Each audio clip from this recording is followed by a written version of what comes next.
'cause I'm so greedy, 'cause I'm so I ain't talking money and just basically. Pernah nggak sih kita kepikiran dalam satu tetes darah kita setelah ditelusuri ternyata mengandung beberapa komponen seperti plasma darah, sel darah putih dan keping darah, serta sel plasma darah merupakan jaringan ikat yang komposisinya berupa matriks cair. Dalam plasma mengandung 92% air dan sisanya mengandung zat lain seperti nutrisi, sampah dan hormon, ion-ion, dan protein. Dalam protein mengandung komponen seperti albumin, globulin, dan fibrinogen. Sedangkan serum darah yang kita kenal merupakan serum yang fibrinogennya sudah dihilangkan.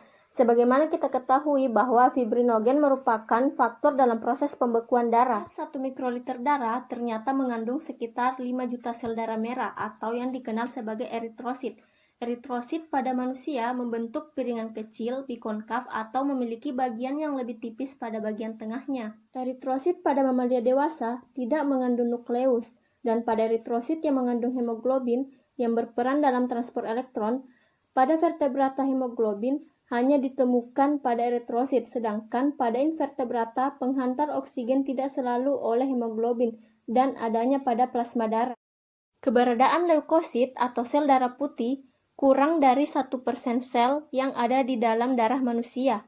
Hanya terdapat 1 atau 2 leukosit untuk setiap 1000 eritrosit. Bayangkan, 1 leukosit 1000 eritrosit, tapi secara ukuran leukosit lebih besar daripada eritrosit dan memiliki nukleus. Tidak seperti eritrosit yang hanya ditemukan pada sistem sirkulasi, leukosit dapat ditemukan di luar sistem sirkulasi, yaitu mereka dapat berpatroli dalam cairan interstitial dan sistem limfa. Leukosit terdapat beberapa variasi, dan variasi tersebut memiliki peran spesifik dalam pertahanan dalam melawan mikroorganisme dan benda asing yang masuk ke dalam tubuh. Berdasarkan keberadaan granula di dalam sitoplasma, leukosit terbagi menjadi 2, yaitu granulosit atau leukosit yang memiliki granula terdiri dari neutrofil, basofil, dan eosinofil, dan agranulosit yang tidak memiliki granula terdiri dari monosit dan limfasit.